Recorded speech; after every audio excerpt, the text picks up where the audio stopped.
like dancing with Luca Lazylegz Patuelli. And what did you think about it? I think it was very fun since it was like my first dance class. I learned different dance moves and how to melt.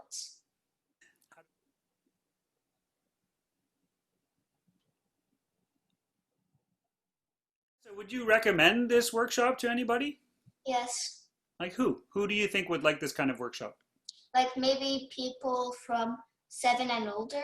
What did you think about doing this workshop like on video using Zoom? What did you think about that? I think it was very fun. Yeah? Even though when you're in front of the real person, it's a bit more fun for me. But yeah, on video, it's like almost the same. Well, yeah, it was great because then you don't need to bump into somebody else when you're melting and doing other stuff.